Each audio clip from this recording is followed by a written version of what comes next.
All right, Derek, time for the games of the week presented by BetMGM. The Steelers at Washington. Washington are minus 2.5 point favorites. Everything about this is not something I could have anticipated back in August. The fact that these two teams are leading their respective divisions, the fact that this is probably the best game on the slate, and the fact that Washington is favored between these two teams. But this is where we've arrived halfway through the year. It's Washington being favored that is the craziest part and really encapsulates why all this is crazy. I think there was a world where you could have sold me Mike Tomlin magic. They're 6-2 and they somehow figured it out. I could have believed that, right? Washington being where they're at. That's the part of it that is amazing, where they bring in Cliff Kingsbury. He's suddenly one of the best offensive play callers in the league right now. Jaden Daniels playing at a historic clip among rookies. And the defense is kind of coming along a little bit, which if you even told me that a month ago, like into this season, that's where they'd be at, I would also be surprised. So everything about where we've arrived here, not what I would have expected.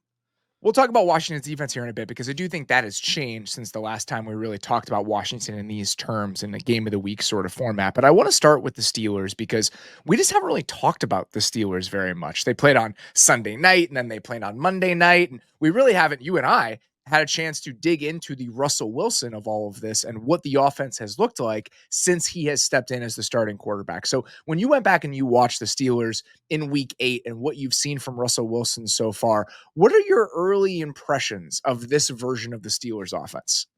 It's the Russell Wilson offense, like the way that it is designed to be, where he is basically allowed to be put in this bucket where they're running the ball a lot more. They're running it pretty well. That's actually kind of where I want to start with this, is not the Russell Wilson of it all. This Steelers rushing offense was really bad for 4 or 5 weeks. Since week 5, they've been bang on average in terms of success rate, which is not great. But when you were starting as one of the worst rushing offenses in the league, and then you're bringing in a quarterback where being under center and being able to run the ball and being able to facilitate play action is so important, I think that actually has been a really nice step for them. So you add that on top of the fact now you've got Russell Wilson at, look, he did not play very well the last couple of years, but we've seen, at least so far through 2 weeks, his deep ball is still really good, and he's been more willing to push the ball down the field and really give George Pickens chances. Now they bring in a guy like Mike Williams, who the entire deal with him is that you just got to give him chances. And so I think they have fully leaned into what the Russell Wilson offense has to be, and like they understand what he is as a player, which credit to Mike Tomlin, man. Like if there's anything that we know Mike Tomlin to be, it's that he's just really good at understanding the guys that he has. And I think it's, it's only been 2 weeks, but I think we've already seen that he gets what this thing needs to look like. The Steelers were not going to do the Russell Wilson thing from over the last couple of years where they were going to put him in the gun and let him go to work the way that the Broncos did, especially in the Nate Hackett era. That's not how you should use Russell Wilson. And I remember being in Denver that summer when they traded for him and just having conversations with the staff there about how much input Russ was going to have and how much he was going to kind of help dictate the way the offense was going to go. I don't think that's the best use of Russell Wilson. And I think we saw a diminished version of him as a result. And then obviously last year he was working with a play caller who didn't want him. This is an arranged marriage. They had no interest in making it all work as best it possibly could. And now you have an offensive coordinator in Arthur Smith that I think understands the best use of Russell Wilson. Last year, I believe he finished 22nd in play action rate among all starting quarterbacks in the NFL. This year, in his 2 starts, the only quarterbacks to use play action early downs more, I believe, are Jared Goff and Jaden Daniels. That's it. And Russ has been significantly better, super, super small sample size, with play action than without.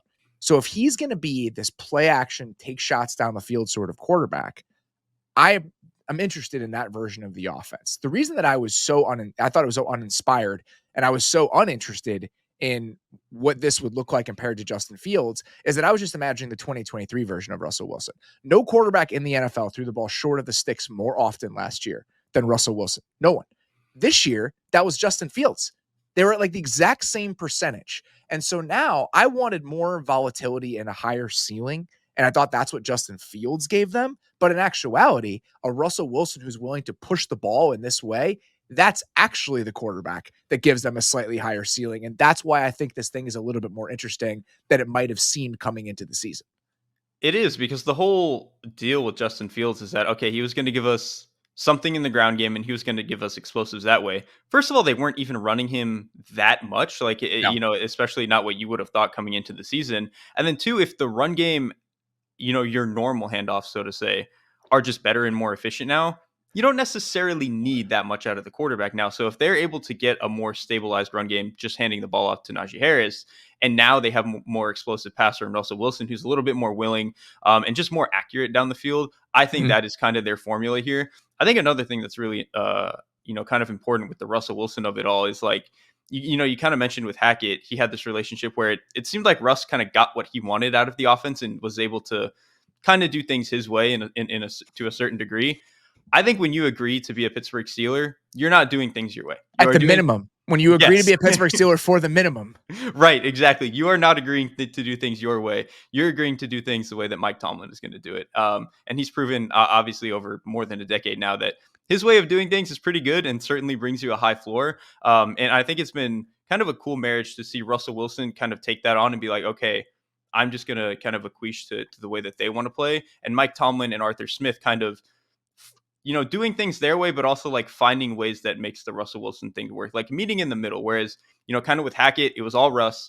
And then obviously with Sean Payton, it was all Sean Payton. He wasn't really willing to budge and let Russ do some of the things he actually is good at. Now I think we're actually getting the best of both worlds here. I'm with you. And I think that this version of it with Pickens, with Mike Williams, I do think that the upside there is worth seeking out. And if you can combine that with a higher floor because you're running the ball more consistently, that's the best version of this entire formula. And that's what they've done over the last couple of weeks. You mentioned the success rate, and the Russ starts, they're third in EPA per rush. Again, it's 2 games, but the run game has looked significantly better. And I actually think that's a testament in part to what this banged up offensive line has been able to do. They've actually been better as a group than their inexperience and the injuries would lend you to believe. They've been missing Zach Frazier for a couple of games. And I actually think Ryan McCollum, who stepped in for him, did an admirable job as their backup center. Mason McCormick is a rookie at 4th-round pick who's playing right guard for them. He's done some decent things. Broderick Jones has been an absolute disaster at right tackle. And the only reason I think he's even playing is because Troy Fontenot is hurt. But Dan Moore, who they were trying to replace when they drafted Broderick Jones, he's actually played pretty well at left tackle. So I do think that they're getting decent play out of a lot of these guys. And when you put Russell Wilson and this version of Russell Wilson into that equation, and you combine that with what they're getting from everybody else, I am more interested in this offense than I have been in a long time. I think that's a great point about the offensive line kind of finding a way to come together, even though it's a lot of rookies. It's a lot of guys who were probably not supposed to be starting week 1. I think it's a testament to Arthur Smith knows how to coach a good run game. Like if there's anything I'm certain he can do, it's that. And so I think that has gone a long way for them. I also do think like Najee Harris is just running way different than he did for the first month of the season. I think if you were to cut up weeks 2 through 4 versus weeks, 6 through 9, just in terms of the way he's playing, how hard he's running, some of the moves that he's trying in the open field, just looks like a completely different player. And I think that's helped, gone a long way for them as well. The one stat I wanted to throw out before we moved on, Russell Wilson has played 2 games. He's 13th in total EPA on play action passes. He's played 2 games. That's how much value they've gotten out of those shots over those 2 weeks. And I expect them to continue to lean into that. The Mike Williams addition isn't going to shy them away from it. I can guarantee you that. On the other side of the ball, talk about a unit that's turned things around. You know that Washington's defense over the last 5 weeks is number 1 in the NFL in EPA per dropback on defense, according to True Media. Number 1. It's not like they went from being a bad defense to merely a decent defense. They've been number 1 in the league over the last 5 weeks. I found that shocking. That's incomprehensible. If you told me, I could have believed up to maybe like 11th. I would have been like, yeah, they're definitely playing better. And you can feel that a little bit. Some of the defensive backs are playing at a little bit better level. It's a little bit more cohesive. First, no shot. I would not have believed you. They played some bad offenses over that stretch, right? They took advantage of the Bears. They played against the Giants. But there's been some market improvement from this unit. And I think it's come in a couple different ways. They've gotten a ton more pressure over that stretch than they did early in the season. They were 27th in pressure rate in weeks 1 through 4. They've been 4th in weeks 5 through 9. Some of that is that they're really leaning into more of those simulated pressures. Like when you look at their like creeper numbers, they're up there with some of the crazier defenses in the league, the Tampas of the world and teams that like to play like that. So I think they've gotten a little bit creative in how they're trying to get after the quarterback. And I also just think that some of the changes they've made on the back end, even before Marshawn Lattimore, have made a big difference. Moving Mikey Sainer still to that outside corner spot, getting Michael Davis out of the equation, that's kind of solidified what they've looked like on the back end. And now potentially dropping Lattimore in there where you can move Sainer still back inside and you have Lattimore and St. Juste on the outside. That really is a piece that kind of makes this defense overall feel a little bit different. So there was a point early in the year where even when Washington's offense was playing well, I was like, as a complete team, I have a lot of doubts on what they can actually do down the stretch. I don't know what their ceiling is quite yet, but I know that I feel much better about this side of the ball than I did a month ago. I can comfortably say that. I think absolutely. I think mentioning Mike Sanders still moving to the outside and solidifying that corner spot has gone a long way for them. And I think almost in like a domino effect, it's allowed, maybe not allowed is the right word, but I think you feel more of the impact of a guy like Jeremy Chin kind of being your tight end eraser, which is, we said coming into the year, Dan Quinn always had Jaron Curse, right, in Dallas. And when they signed Jeremy Chin, I think it was a bet like, we kind of need the same type of body type, the same guy who can do a lot of that stuff. I think even if you just watch last week's game, Theo Johnson, he's a rookie. He's not like the greatest guy, but he's a really good athlete. Jeremy Chin just did not let him play football. And I think you see that in some of their games. And I think they certainly get a lot of value there. So I think just on top of what you mentioned with some of their creeper stuff and truthfully, like their linebackers are not very good in coverage. So they should be sending these guys. Like Bobby Wagner, I think is really good coming downhill right now. He's not the same coverage player that he used to. And then obviously Frankie Louvu, the more you can get him moving forward, the better. Like it doesn't matter which direction, which gap, like just get him moving forward. He's going to be a menace. So I think them doing a little bit better job of just understanding who their personnel is, which that's what the midpoint of the season is for, right? You kind of spend the first month being like, all right, what are we good at? What can we do? And then you try to pivot. And I think, Dan Quinn so far has done a pretty good job of that over the past few weeks.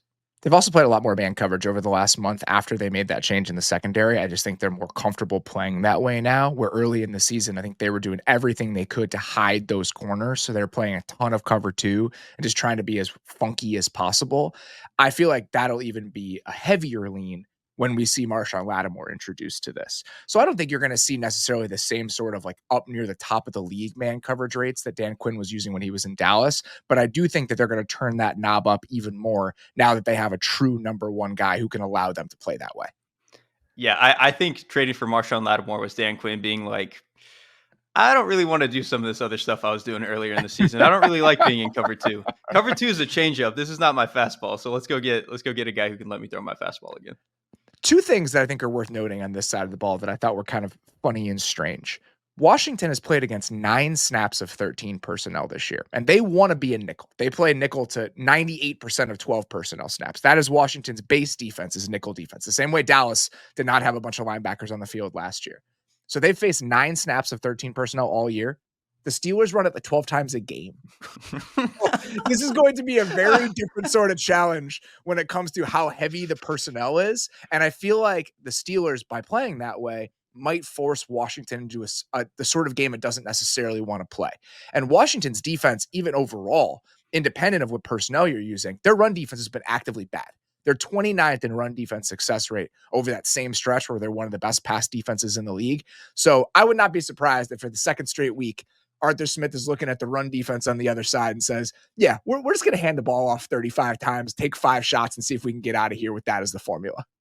Oh, and he absolutely should. And I'm sure some part of that, run defense thing is them playing, especially over the first half of the season so far, a little bit more too high than Dan Quinn is used to. So there's like a mix of, this is just not what Dan Quinn is used to. Like, this is maybe not some of the players they brought in. But you also have to think about, like, their defensive ends are not the biggest guys. And then I think there's also the element of Daron Payne, the defensive tackle, still a nice player, but I think we kind of expected him coming into the season to be like Pro Bowl caliber player. And I think he's not quite played to that level in this new defense. So I think there's like a number of factors here that are not allowing Washington to play quite at their level. And then when you go get a Steelers 13 personnel, where one of the guys is basically a tackle in Darnell Washington, yeah, man, they're probably going to try to run at you and cave your face in. The last thing I wanted to mention, I just thought there was like a weird quirk when watching Washington's defense. Their corners play so far off, just as like their baseline, the way they want to play. They play off coverage on like 75% of their snaps, which is the 4th highest rate in the league. And if you watch what the Giants were doing, a lot of comebacks, there was a double move comeback to Malik Neighbors, really getting a lot of completions in that underneath area of the field outside of the numbers.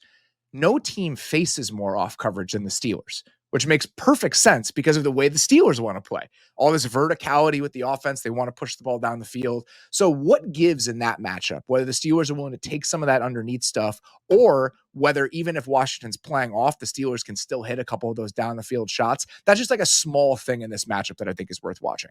One part, the part of that I think is interesting is that if you're going to play with a lot of depth and coverage, the point is that you don't want guys to run by you, right? And then the more I think about it, Mike Williams and George Pickens, the thing isn't really that they're going to run by you. It's that the ball's going to be up in the air and they're going to get it and you're not. And so how far you're playing off in coverage might not even matter. Get to the other side of the ball here. We really haven't talked about the Steelers defense at all. And I'm curious, as you watch the Steelers defense, what are your takeaways? Like, what sort of group we're talking about here? Because I had an experience while watching them last night that I think was pretty telling.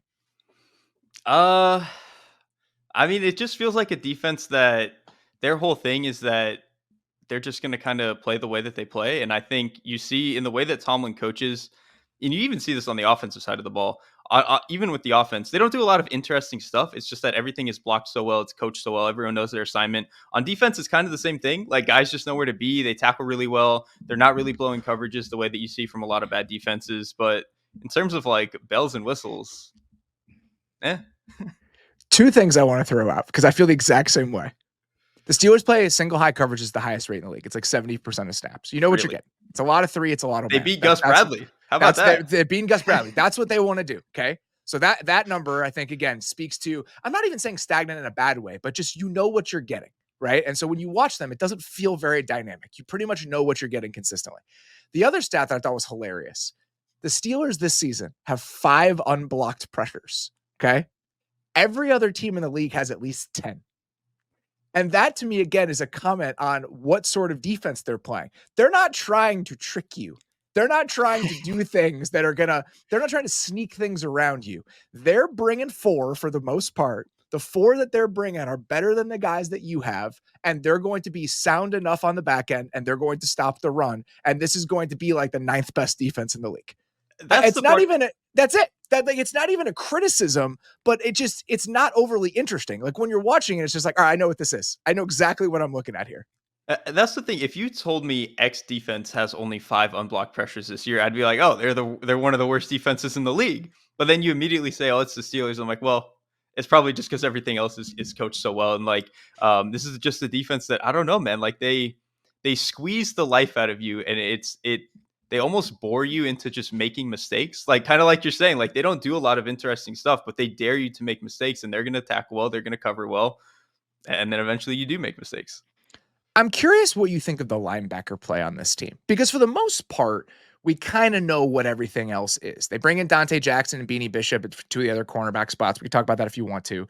Deshaun Elliott, but we know we have Mink on the back end. We know we have Joey Porter Jr. on one side. We know what the front is. The front is solidified, right? We got Highsmith, we got Watt, we got Hayward, we got Benton, we got Ogunjobi. Like, that's been the case for a couple of years now.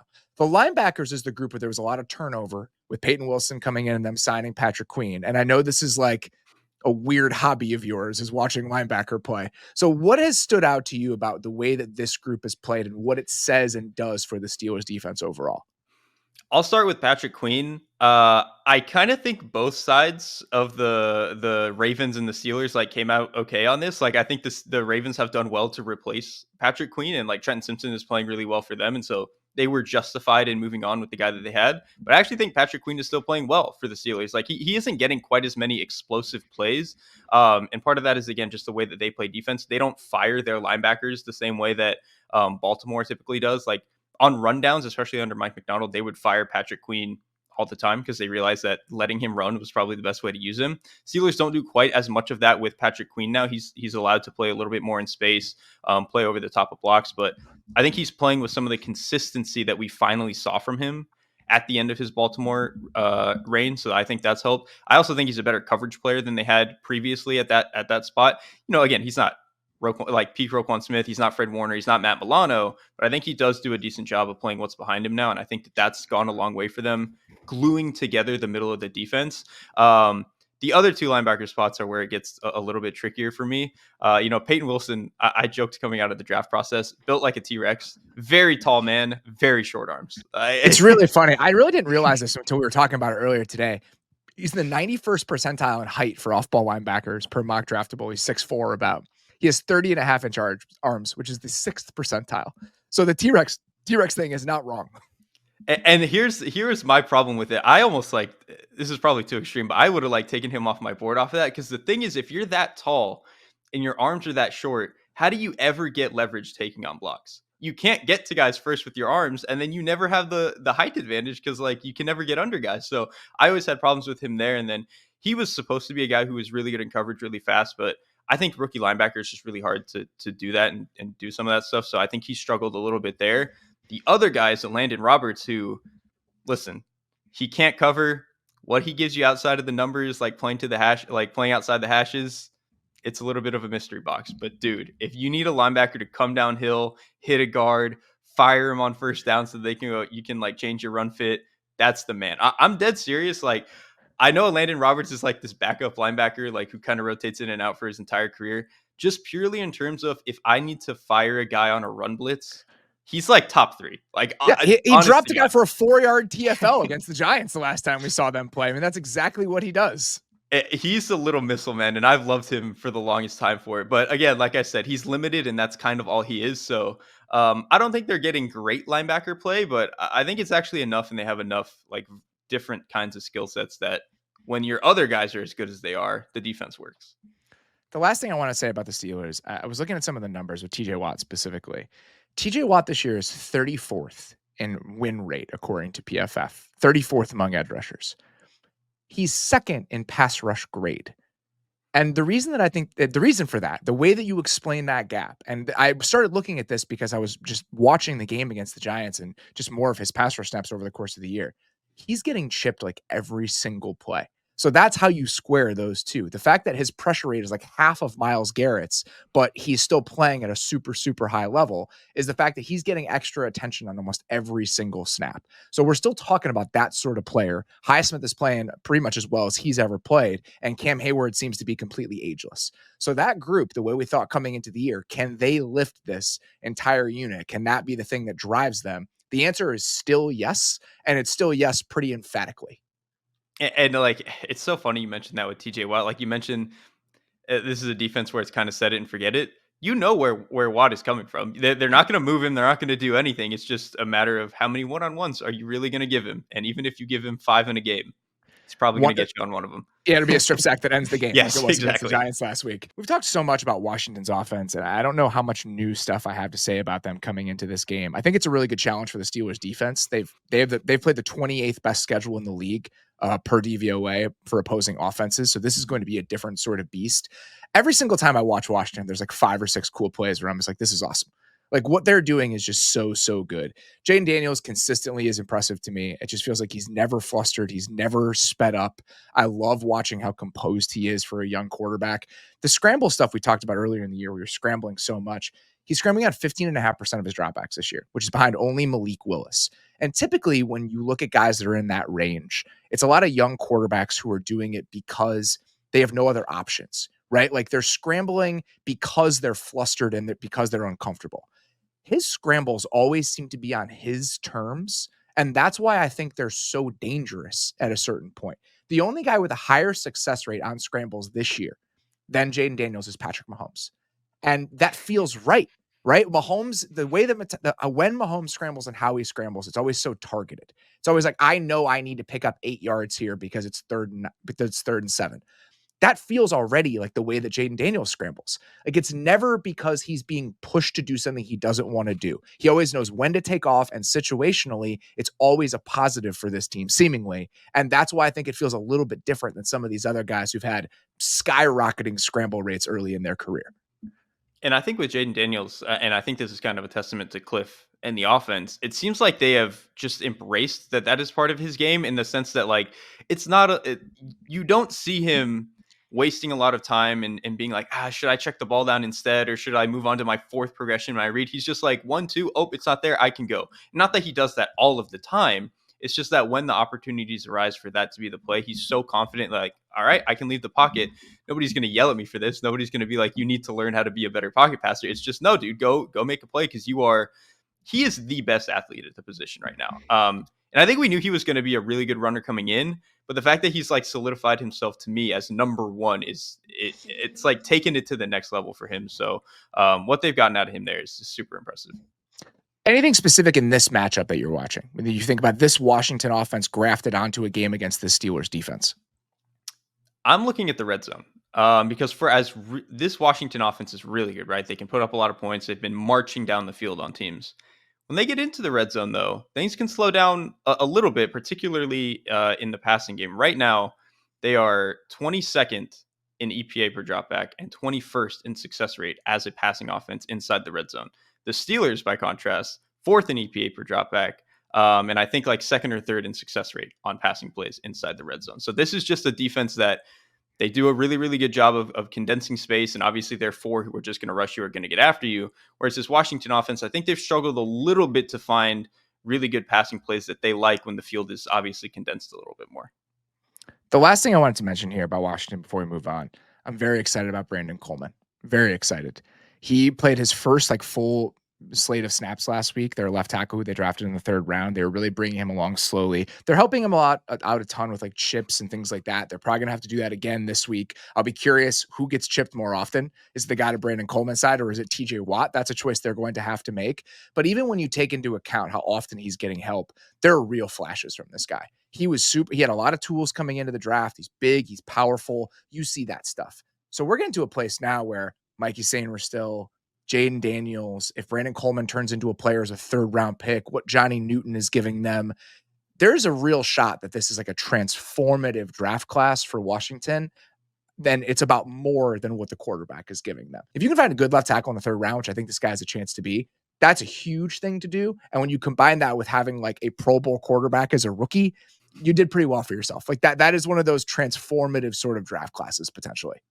And that didn't even quite get to Luke McCaffrey, who is, he's certainly already better than I thought he was going to be. And even if he only is their long-term wide receiver 3, okay, you hit on that in the late 3rd round. Pretty good. Not too bad. So I'm very excited about this game, even if it's one that snuck up on us a little bit from the original schedule. We don't have a Fort Screen today. We need better Fort Screen emails if you guys want them.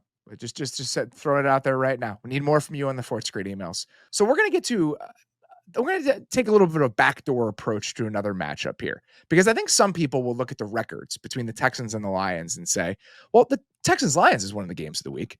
2 reasons we're not doing that sort of treatment with this. One, we've talked about the Lions every single week in depth. What other new stuff can we say about the state of the Detroit Lions as it relates to the Texans? 2, I'm not sure this version of the Texans deserves that sort of treatment, period, considering where the offense is right now. So to talk about this game, I wanted to trot out a take tribunal and just see how you felt about this. As I sit here halfway through the season, I really think that the Texans offense is the most disappointing unit in the league, the most disappointing thing about the NFL halfway through the year. And I honestly, in terms of units, don't know if it's really close. I really don't know if it's close either. The only other one that would be close to me is the Rams offense, but they've been banged up with a billion injuries the entire time. 11th in weighted offensive DVOA, the Rams offense right, is, by the way. The Rams are coming. Right. Now that they're healthy, it actually looks the way that it's supposed to look. But, and I know you can make that argument too for the Texans, right? Nico Collins has missed some times. Diggs is going to be out for the entire season. But even that when just they happened. Right, that just happened. Even when they were mostly healthy, this offense just really did not ever look the way that it was supposed to look. And I think for a large portion of the season, I came down pretty hard on Bobby Slowick for a lot of it. And I think that is still fair to some degree. I still don't love some of what they're doing in the run game. I think the passing game is asking a lot of CJ Stroud, and maybe that's just all they believe they have is CJ Stroud. Please help us. So I understand that. But to me, the more I look at it, this offensive line is so ungodly level of bad that I don't know if you could put Kyle Shanahan in here and it would fix it. It is just truly, they are playing at that level right now where all of these guys are the worst versions of themselves 9 weeks into the season. They're injured. They've been injured. The receivers have been banged up. Do you know who the Texans are one spot behind in the offensive DVOA? The New Orleans Saints. Oh, come on. Okay. So you talk about teams that have been injured. Derek Carr missed multiple games. All right. Chris Olave's been in and out of the lineup. Their offensive line has been an absolute mess. They are one spot ahead of the Texans, who are 2 spots behind the New York Giants. So even if you've had a couple wide receiver injuries, this is the sort of offense that we're talking about. And I think it's important to kind of pull apart what we think is fixable when Nico Collins gets back and when they get some reinforcements, and what we think is just what this offense is going to be, whether that's the offensive line play or Slowick. So moving forward, how worried are you about the structure of things and what Slowick is doing? And how worried are you that this offensive line it just is what it is, and there's really no fixing it over the course of the season? So I think when they get Nico Collins back, there are parts of this that can get fixed. Right now, I think you're seeing, especially over the past couple of weeks, Tank Dell's a solid receiver, but without Nico Collins in the lineup, you don't really have a big body you can just throw the ball at. And CJ Stroud is very willing to just throw the ball at his guy and let them go make a play, really test some of these tight windows. It's why we were so excited about him coming into the season.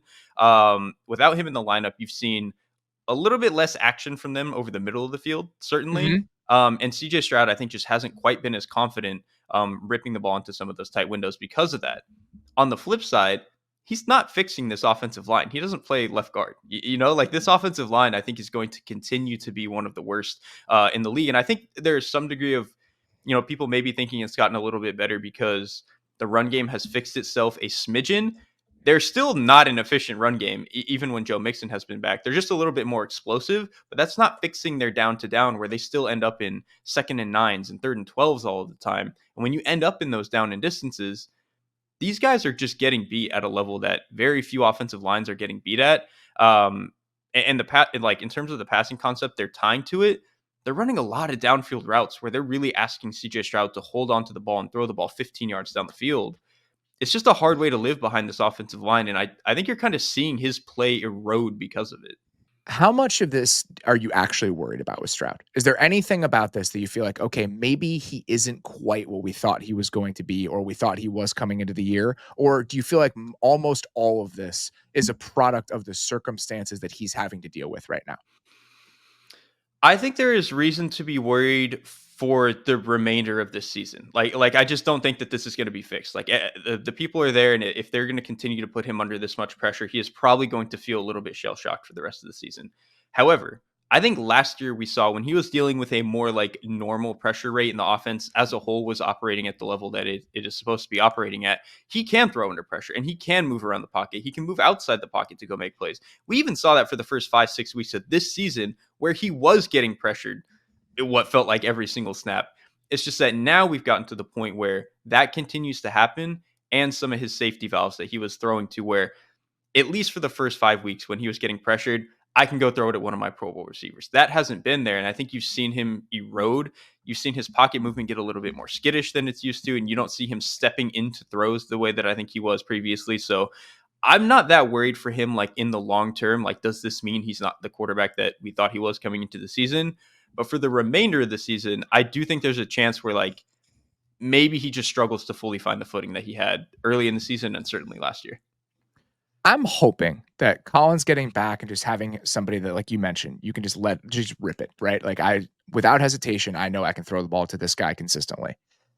That should hopefully be helpful. And I'm wondering if they do something in the interior of the offensive line with Jaret Patterson coming back from injury. If he can be your left guard and you just keep Scruggs at center, or you swap them, right? Because Scruggs played guard last year. Like, is there just some sort of tweaking you could do in the interior to help this? But this is about more than just Kenyon Green's struggles at left guard. This is structural sort of stuff. The Texans have allowed 28 unblocked pressures so far this year. 28. That is the most in the NFL. And they've allowed the second most quick pressures of any team in the league. The only team that's allowed more quick pressures than the Texans this year, according to Next Gen, is the Seahawks. Shouldn't be surprising to anyone who has watched the Seattle Seahawks play football. And why I think this is a trend, it's not just a blip, is that if you go back to 2022, when their offensive line coach, Chris Strasser, was in Indianapolis, think about how bad that Indianapolis offensive line looked in pass protection. The number that I'd throw out, Matt Ryan that season there was a quick pressure on 21% of his dropbacks, which I believe was the highest rate in the NFL. He was third, I think, in quick pressures that he faced while having like 200 fewer dropbacks than the guys at the top of the league, like Justin Herbert. It was very, very bad. And then last year, the Colts had the exact same offensive line personnel and were one of the best offensive lines in the league rather than one of the worst in pass protection. And you talk about Larry Tunsil, guys like Titus Howard, Shaq Mason, guys who played at a reasonable level or a very high level in the past. Even those guys aren't playing well. So I think even if it's easy to pin this on one guy who's really, really struggled on the interior, this is a little bit more systemic and a little bit more widespread and probably requires a little bit more attention than, okay, as long as we get this guy replaced, everything is going to be fine. I think that's a fantastic point because, bringing up Seattle like you just did with some of the quick pressure stuff is a great thing to put against this. Whereas you look at Seattle's just the guys that they have up there, the 5 guys, it's just not a very talented unit. Like Charles Cross is a good left tackle. Other than that, these are just not guys that have really ever played at that high of a level. Williams at center has been okay at times, but I not think Tomlinson had his moments fantastic. when he was in San Francisco. It's why he And that got was that like, contract. It was, but it's yeah, that ever since essentially since he got to the Jets until right now, right. he has not been thriving. I guess that's what we could say. Exactly. Whereas you look at this Texans unit, there was a case other than Trent Williams that like Laramie Tunsil has been the best left tackle in the game for like the last 5 years or whatever it is. Shaq Mason has obviously played at a high level. Titus Howard had showed some promise at certain points, and none of these guys feel like they're playing to their potential. And then you bring that on top of the fact that we obviously talked about it a lot in the Packers game where they're just getting beat. Every type of protection rule they have is just getting manipulated every which way. Most teams are able to do that against them. It's why they have, like you said, 28 unblocked pressures this year. It feels a lot more structural and systemic, like you're saying, than it does like these players are just bad. That's why I'm a little bit worried about what it's going to look like over the rest of the season. And my only hope, I don't think the Texans are going to be like a team that vaults themselves into contender status by the end of the year. I think that ship has probably sailed with this offense. I think they'll win the division. They'll be a team that's a little bit disappointing. They'll probably lose early in the playoffs, and then we'll have some hard conversations heading into the offseason. As part of that process, the only thing I hope doesn't happen is that CJ Stroud doesn't get so shell-shocked over the course of this year that some of the stuff that's happening right now becomes irreparable. Because watching him against the Jets last week, I didn't recognize that guy.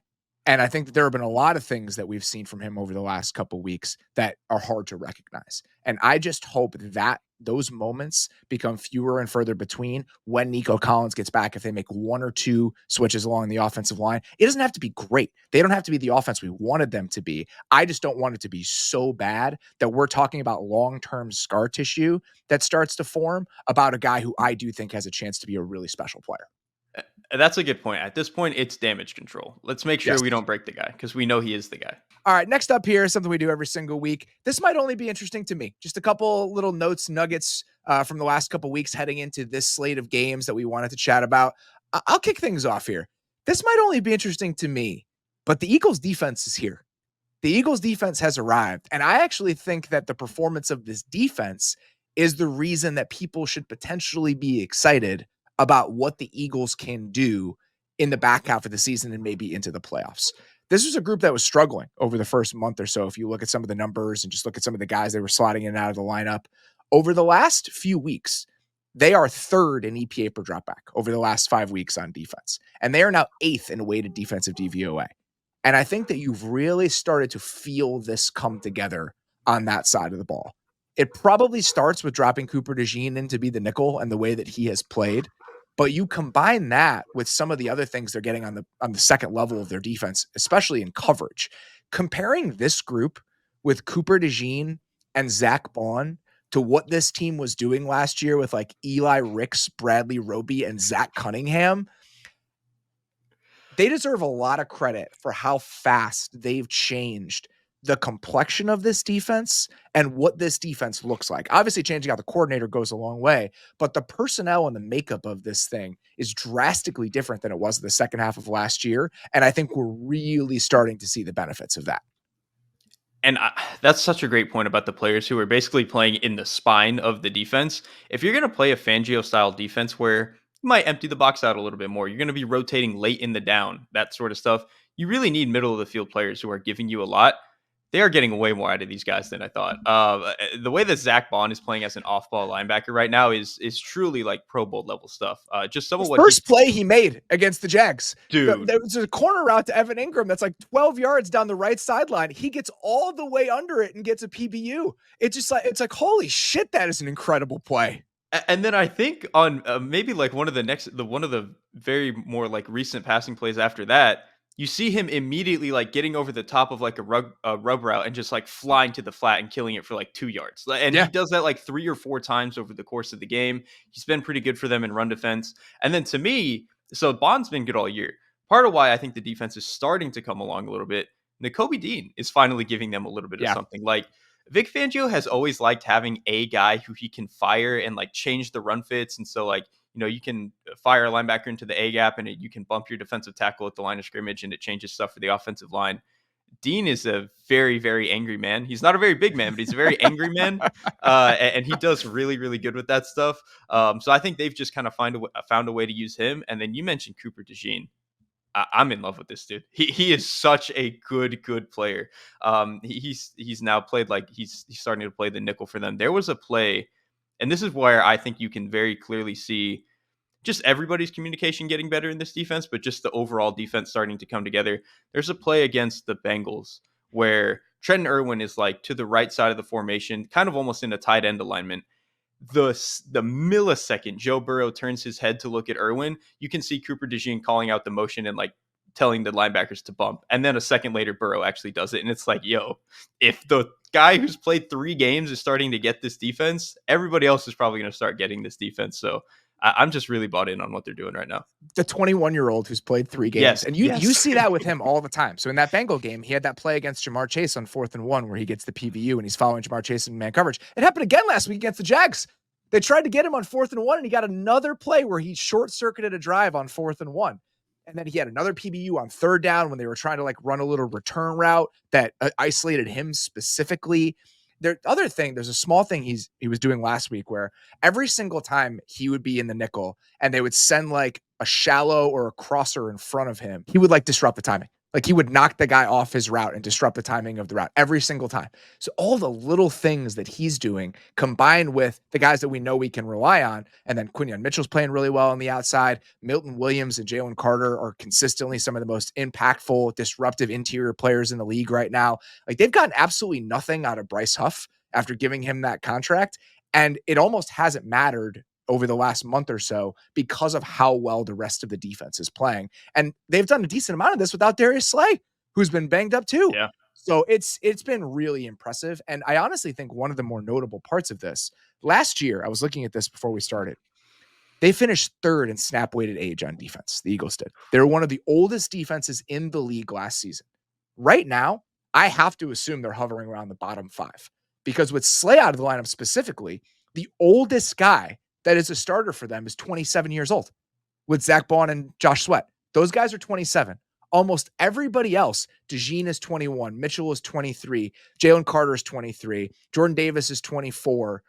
Almost all of them. is a rookie contract Jacoby player. Dean, Blankenship is really young. So this went from being one of the oldest defenses in the league last year to now what is going to be one of the youngest defenses in the league, and they're better. Significantly better.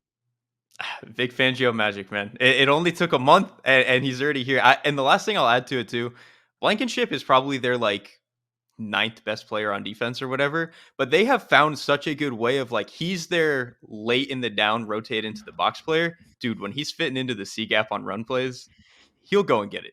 He is a really, really angry player. And the fact that everybody now is just playing so fast, so confident, so willing to hit, wasn't used to seeing that in Philadelphia the past few years. I'll say that.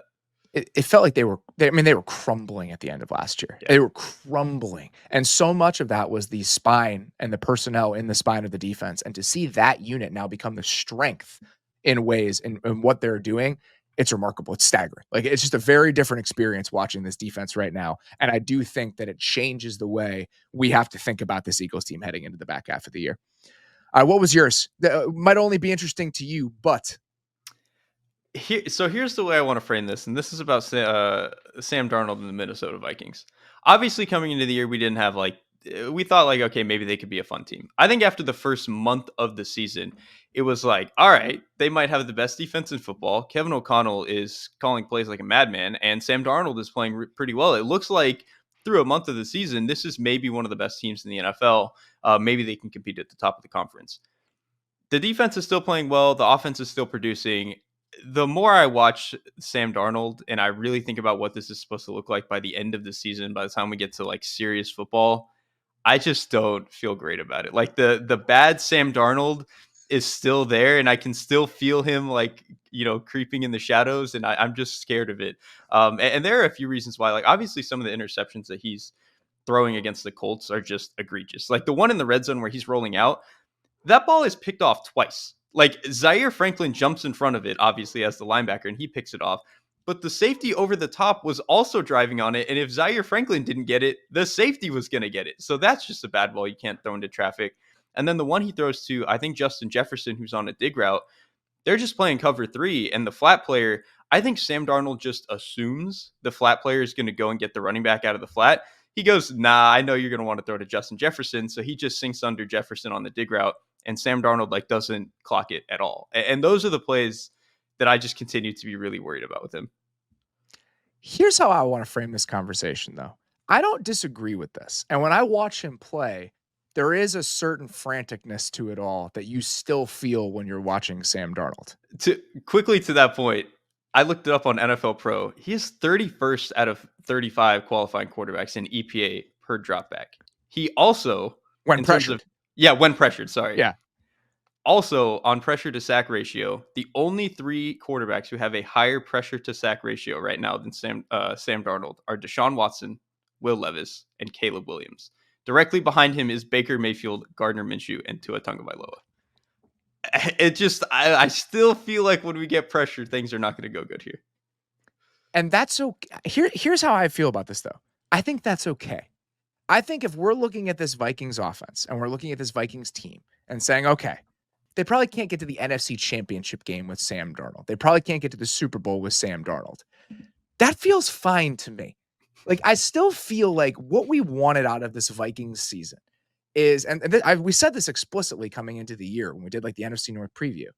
How should we feel about this regime in Minnesota after this season is over? What should our feelings be about this team and its future when they drop JJ McCarthy in, when they get some more talent on defense? What does the infrastructure here and the foundation of the organization look like? And the fact that they've done what they have with Sam Darnold and they've looked as dynamic as they have on offense at times with Sam Darnold, that to me is all I need to know. Even if he's not the guy and there's still enough volatility to keep them from big, big goals at the end of the season, all I wanted to know and all I wanted to feel about this team is when you can drop JJ McCarthy in here, are we sure this is a definitively positive situation? A very good spot for a young quarterback where when you can build around that rookie contract, you have enough that you can become very quickly competitive. And I think the answer to that is a definitive yes. So no matter what happens here for the rest of the year, I kind of feel like the Sam Darnold experience and the Sam Darnold experiment for the Vikings has already been a positive. I actually fully agree with that. I don't disagree with that at all. This is the whole point coming into the season was we need to make sure this is going to be a good spot for JJ McCarthy. And I think that is, like you said, definitively a yes, a resounding yes from all angles. It's just that my framing is that I think after the first month, we actually did think this was a team that could maybe get to the NFC Championship.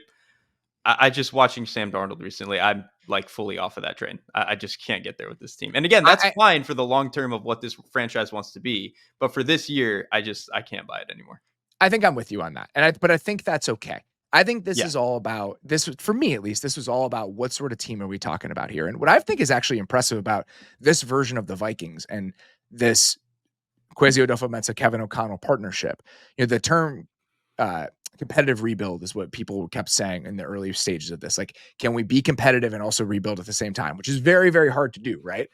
And I actually think they've done it really well because this was, again, supposed to be a soft reset year where it's year one. McCarthy was probably going to be on the bench. You're still carrying $60 million in dead money because of their Kirk Cousins contract, Danielle Hunter, some of these other things you had to do to move money around to even field a team over the last couple of years. In these interstitial seasons that the Vikings have had, they've actually been very competitive. And there's a chance they're going to make the playoffs twice in some of those year before the year seasons for them. And I think that says a lot about this group. So all I'm seeing is, all right, even if Sam Darnold is not going to get us all the way there, when we actually get to the place where this is the group we're going to move forward with, I think it's hard not to feel excited about what that looks like for a team that's already doing what it's doing, has $75 million in cap space next year, and doesn't really have that many guys hitting free agency. They've got a couple DBs that they need to figure out, but for the most part, the core of this team is going to be intact. They're going to have a decent amount of resources and money to throw around, and they already look like a team that's fit to be a playoff team. Yeah, again, I'm all the way with you. I think the last way I'll frame it is I feel better about 2025 for this team than I did 2 months ago. I feel worse about 2024 than I did a month ago. I think that's right. And I think that's an okay place. Yes, it's fine. It's totally fine. Yeah. All right, it's time for this week's Under the Hood. We wanted to talk about Atlanta and what this Zach Robinson unit is doing on the offensive side of the ball. The Falcons are 5th in offensive DVOA halfway through the year. This has been an objectively good offense, and I think it has been a fun offense to watch and to study with some of the things that they're doing. So as you look at this Falcons team that is one of the most efficient offenses in football so far, in your mind, how are they doing this? What is at the core of it? It's kind of a throwback to like 2017 where everyone was just, we're going to run outside zone and we're going to try to throw over the middle of the field. And that's what they're doing. They're actually doing less of the play action stuff because obviously Kirk is a little bit hampered right now with him coming off of the Achilles. So it's not as much like hard under center play action. It's a little more pistol. And then they're finding other ways to throw over the middle of the field. But they're spamming outside zone, dude. Like this really feels like old like Kyle Shanahan stuff. And they are doing an incredible job with it. I just think some of the ways that they dress it up, I think they're getting more out of their offensive line than they probably should. And that's actually kind of where I want to. Why do you think that's possible? What do you think is lending to them getting more out of this group than the players might lend you to believe? So I think part of it is just that when you kind of only run outside zone, you get a lot of reps at it, right? Like you just start to get really good and the feel of it just makes a lot of sense. And so I think that is part of it. The other part of it is I think it's pretty hard to make an argument that any running back right now is better than either Derrick Henry or Saquon Barkley. However, I don't think there's any running back better at fixing an offensive line's mistakes than Bijan Robinson. Like what he can do behind the line of scrimmage in terms of his vision, the way that he paces his runs, the quickness of his feet. Like he is just such a dynamic player in terms of getting to where he needs to be with the run. Like the way that he runs is he never feels like he's rushing himself, but he always gets exactly where he needs to be. Like it's a truly fascinating rushing style to watch. And I just think that there are so many examples where he bails this offensive line out in a way that not many other guys would. Like they're only 19th in yards before contact as an offensive line. But he has one of the highest success rates in the league, and he is constantly finding ways to get through it just because of the way that he runs. Like he is just, I love watching him play. He's a really special player. I love this because they haven't been that explosive in the run game. They have 4 runs of 20 plus yards, which is below average and right in the middle of the pack in the NFL, but they're 3rd in success rate.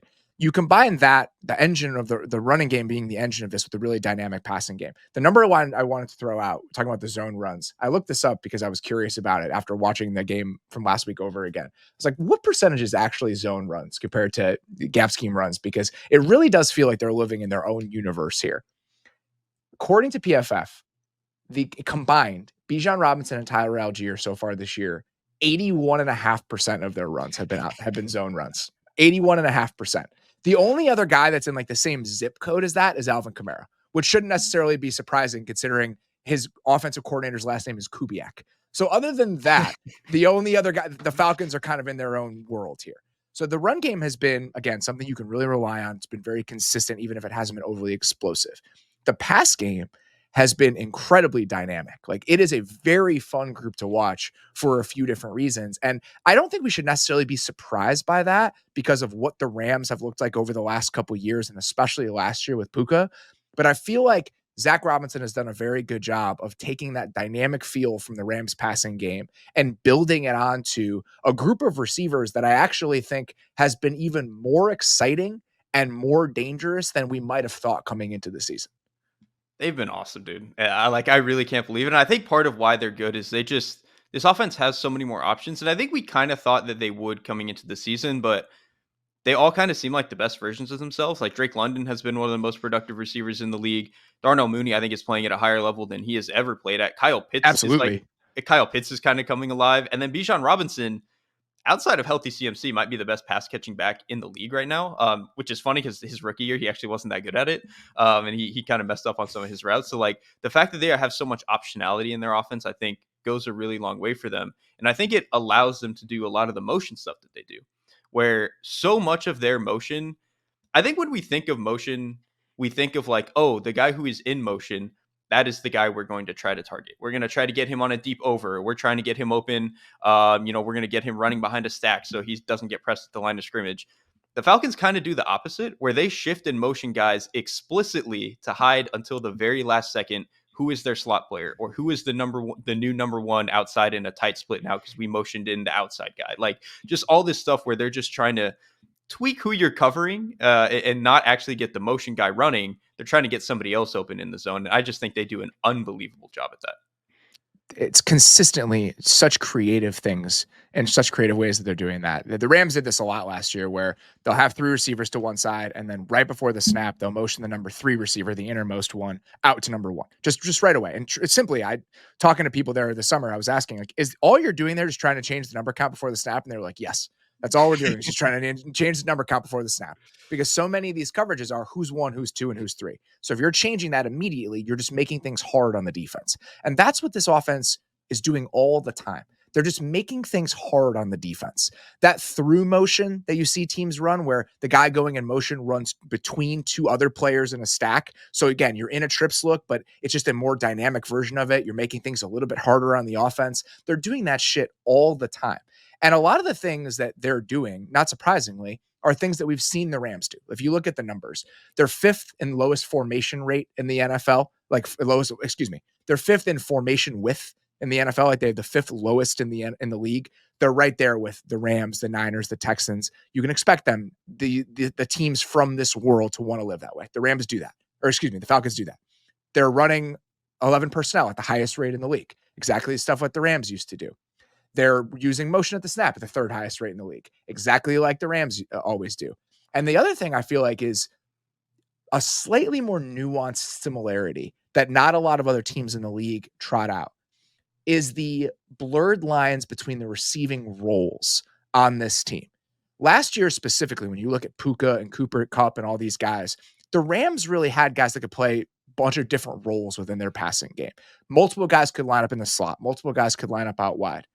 The Falcons right now are the only team in the NFL, I think, other than the Rams, to have none of their receivers spend at least 2/3 of their snaps lined up out wide. It's like 60-40 for every single one of these guys. So Darnell Mooney can spend some time in the slot. Drake London can spend some time in the slot. Raider McCloud can spend some time in the slot. So it just adds like one more wrinkle of not knowing exactly where guys are going to be and what their roles are going to be on any given play. So when you combine that with all of the motion, all the alignment stuff that they do, there are just so many layers to this offense that make them hard to pin down. And I think that's just one of the most exciting parts about why they've been so fun this year. And again, it's why they can move guys around all the ways that, like, some plays they have Darnell Mooney outside and motion him in. Sometimes he's inside and they motion him out, because they don't care if Darnell Mooney is lined up on the outside or if he has to run to the inside.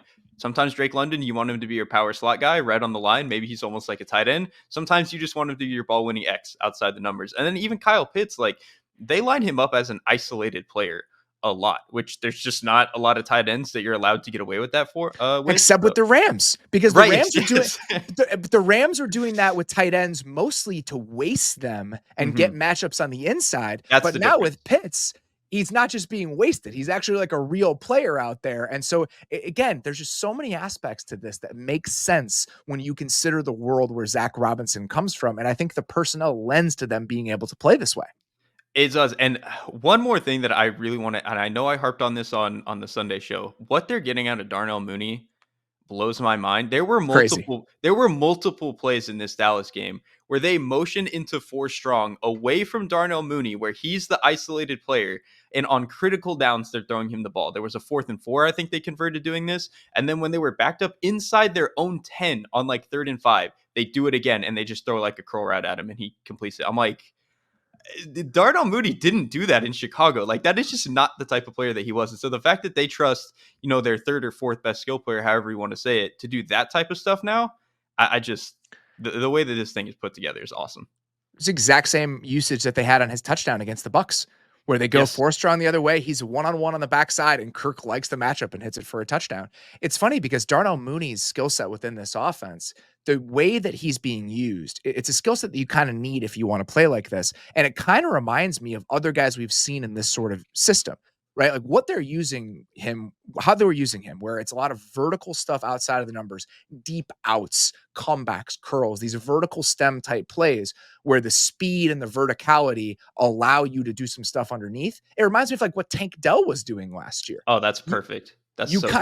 You need this skill set if you want to play this way. And I just didn't think that Darnell Mooney was going to be the guy who was giving this sort of skill set. But I love receivers that do this, Like, that was my favorite shit that Zay Flowers did last year. Brandon Ayuk is like a super souped up version of this. But that guy where it's like, I am just going to be able to eat your lunch on these deep outs and comebacks and curls and such. Those are just really fun players for me to watch. And I can't even tell you how much I've enjoyed Darnell Mooney doing that stuff this year. And part of me thinks that should hurt me based on like the Chicago stuff, but I've chosen not to see it that way. I'm just purely enjoying it for what it is. You've chose to let him go. That was a different era of Bears football. We don't have to. I'm just glad he's thriving.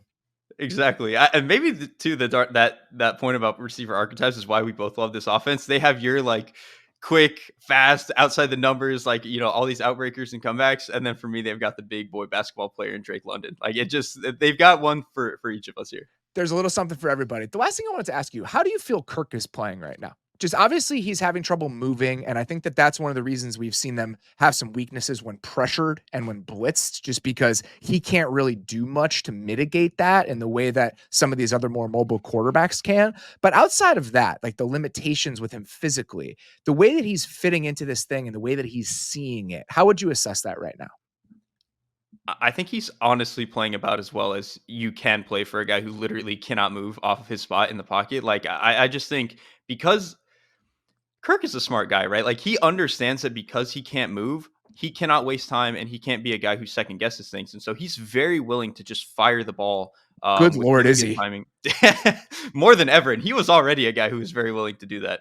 And so especially to guys like Drake London and Kyle Pitts over the middle of the field, he's so willing to throw it. On some of those outbreakers that you mentioned with Darnell Mooney, he anticipates it so well and the ball comes out that it's making the most of the space that Mooney is getting on those routes. Whenever he needs to get to checkdowns to like a guy like Bijan Robinson, he does a really good job of it in a timely manner. Like, he is, again, behind an offensive line that's not that great in pure pass situations. And for a guy who basically can't move functionally at all, he's playing the position about as well as you can play it. Like, I've been really impressed. There's a corner out he threw to Mooney against the Bucks. He lets it go just at a preposterously early point, and it's just so like Phillip Rivers shit. Exactly, that's exactly what it felt like. Just like watching those anticipatory Phillip Rivers corner routes, and then even the touchdown to Mooney that we talked about. That's a throw he lets go super early, and then the touchdown to Kyle Pitts.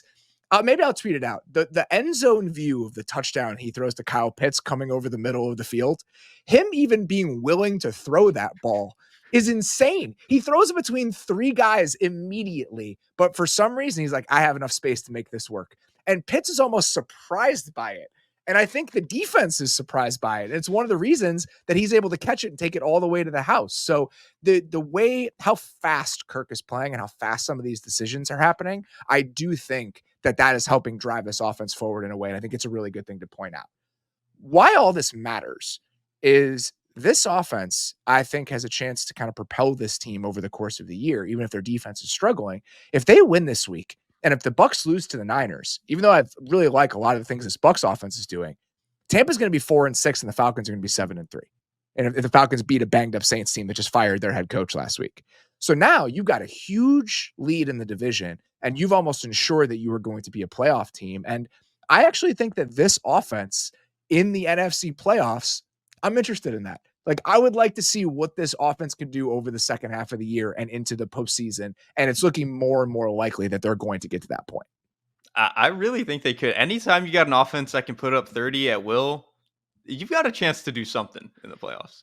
This all came together very well. Like, this plan of new play caller from a reliable system with these pass catchers, an offensive line that's already intact, and a very capable quarterback. That was the bet. Right? If we drop Kirk Cousins into this and Zach Robinson is just the next guy off of this tree who can take a lot of those ideas, and those are good ideas, what could this offense look like? And it has come together about as well as you could have hoped, considering they're essentially a top 5 offense halfway through the season. All right, let's wrap things up here with what we want to know coming out of week 10 in the NFL. So we finish up all of our weekly preview shows. What do you want to know by the end of week 10 here, Derek? I want to know a little bit more about this Rams defense. I'm feeling good about where they're at. And so this week the Rams get the Miami Dolphins. Again, the Dolphins are like 2-6. Their season is over, but this is still actually a good offense with Tua in there. Like, they still have a capacity to put up points. A lot of their skill players are still healthy. Like, they can still get at you. And even last week they put up 27 on the Bills. And so that to me is like kind of the line. Like if the Bills can hold them to 7 points, okay, Rams defense, who has been playing really well over the last handful of weeks, like since week 5, they're actually 6th in defensive success rate. They are 4th in EPA per play. Over that span, they played the Packers, Vikings, Raiders, and Seahawks. So it's not like a murderer's row of offenses, but there's some good ones in there. So like this, yeah, that's not a terrible stretch of offenses. They're playing some like serious teams. It's not like they're playing, the Giants every week or anything. So I think the fact that it's coming together really well for them. We've shit on the Giants a lot on this show. I actually think the Giants offense is not that bad to watch. The Giants offense is not good, and Daniel Jones is not an enjoyable quarterback to watch, but it is not like an epic disaster in the way that it has been over the last couple of years. If Andrew Thomas were playing, I actually think the Giants would have like an average NFL offense. I'm willing to stand on this soapbox. I don't know if I can get there, but I do agree that they are a team that, looking at the box scores or looking at numbers and then watching the film is actually a different experience. When I watch the film, it's more like, it's kind of a miracle they are as good as they are, which is still not very good, but it's kind of a miracle the way they put it together this way. Anyway, let's get back to the Rams. Right. I just wanted to say that because I feel like I've been very mean about the Giants a lot in the last 24 hours. It is fair, though. It is fair. And then actually, I think the last point I want to make about the Rams specifically against the Dolphins, this is a Dolphins offensive line that is not good. And this is a Rams defensive line that has been maybe the most productive in the sport. Like Jared Verse is playing at an incredible level. Fisk is playing well. Turner is number one in pressure rate.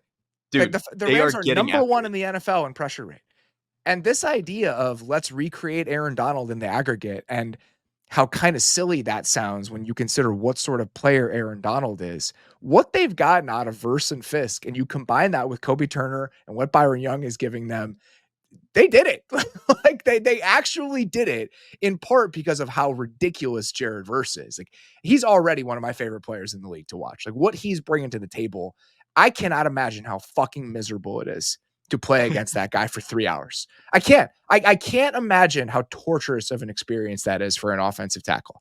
And you combine that with some of the other talent they have, and like we mentioned with Washington, how moving some guys around on the back end really helped them. I think that's what's happened with the Rams as well. They had to tweak some things on the back end. They had to move some people around. It does feel like they've settled into a better version of their personnel.